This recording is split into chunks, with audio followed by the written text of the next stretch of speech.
Did you know that the stock market is widely considered as the most powerful engine for long-term wealth creation in any country and in every country? Is the foundation of wealth creation in a society. So that's what I want to talk to you a little about. And I want to do so because I was talking to someone today, and the first thing come out of this person's mouth is that I don't want to know much about the stock market because people lose their money. And yes, that's true. You can lose your money and you can gain money. But what it shows over the years, you have more gain, tremendously gains than people that lose their money. And that's why it's like the heartbeat of a country to create wealth and help stabilize and grow an economy. So, the stock market by itself is a powerful wealth building tool. It allows individuals to participate in economic growth. It's acting as a necessary edge against inflation because inflation generally going up and can take away your money, even if it's in a fixed account, savings account in the bank. For the average person, the most effective way to generate wealth without working, it is to participate in the stock market. Become a part owner, a shareholder of some of these powerful companies in the world while growing your wealth. Okay?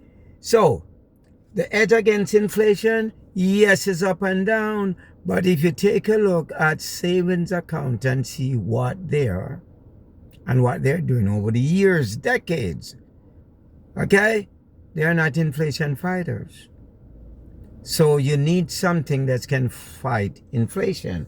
And then you can participate in various ways. One, you can open a brokerage account. And some of these big name companies, Charles Schwab, Fidelity, Vanguard, you can just Google and you can get involved with some of these companies. Participate in these money moving enterprises. Exchange trade fund is called ETF. That's another way. This is like the ETF is trade just like stock on a daily basis, but it has some aspect of money management. A little similar to mutual fund, not all the way, but it has some. And in fact, guys, in 2025, the average ETF fund, the average interest rate in 25 was like somewhere around 16%. Now, again, past performances is no indication that the future gonna be profitable.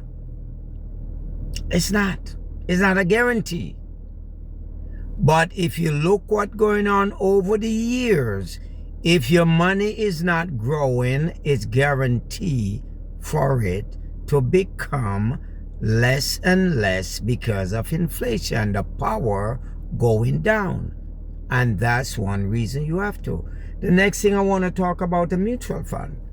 Talk about it a lot.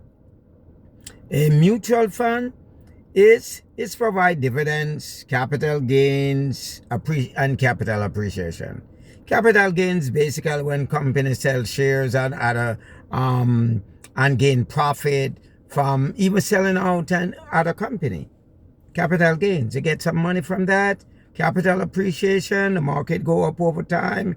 Dividends, when a company declare dividends, yes, you have some money coming in. These are passive income coming into you because you start and with discipline, open account and have it growing over and over, especially over the years. What's so attractive about mutual fund? They are professional money managers. These are like people you're sitting in your car, in Uber, in Lyft, in the bus. You're the passenger and the driver taking you to your destination. That's what mutual fund do. So you don't have to worry about what your fund gonna do. You don't have to worry. Should this driver make a right turn or a left turn? Should this driver reverse? No. The driver, the professional manager, know exactly where to place the money. So it's kind of like easy stress when you have a mutual fund going. Again, the average mutual fund last year, 2025, it was somewhere around 9 to 12%. And people participate in other things like various annuities. You have variable life insurance with an insurance and an investment. Not as I'm endorsing these, but there are various ways that you can participate. Now, when it's come to people that participate in the investment world, it's somewhere around 65-70% of people. And most people don't have big accounts, right? But at least participating. When it comes to people that participate in the banking world, savings accounts, so on and so forth, getting low interest rate, guys, it's almost 100%, somewhere around 96-97%. So if that was so profitable, why a good 80% of people in this country and many countries of the world are retiring broke? They're retiring broke. They have the savings, they have the account going on. Why? So just some information. And again, guys, in the bank, also you can go for what they call high yield savings. I think high yield savings also last year averaged somewhere around 3.54%. But there's somewhere out there you can go your money. But we have to start to plan it out. We have to start to map it out. All of these companies that you spend your money daily, you name them. Companies after companies, think about them. Google them. Walmart, Amazon, buying car to Chrysler and Ford and Toyota, all the product, they are involved in the stock market. In other words, you are giving other people your money to trade, to invest, and make more money on it while you're not doing it for yourself. Guys, they have something that they call the S&P 500. Start back in 57. These are the 500 most powerful companies and enterprises throughout the countries.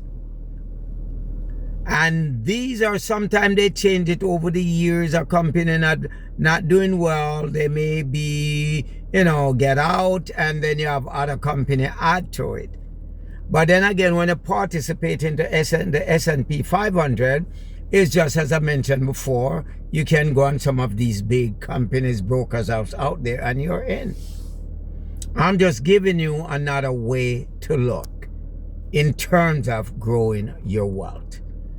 All right, guys, so do your research. And once again, the past performances is not an indicator that the future gonna be great and bright. It doesn't mean because it did well last year, it's gonna do well this year. But you have a chance and a possibility of growing your wealth by doing so. Like, share, subscribe.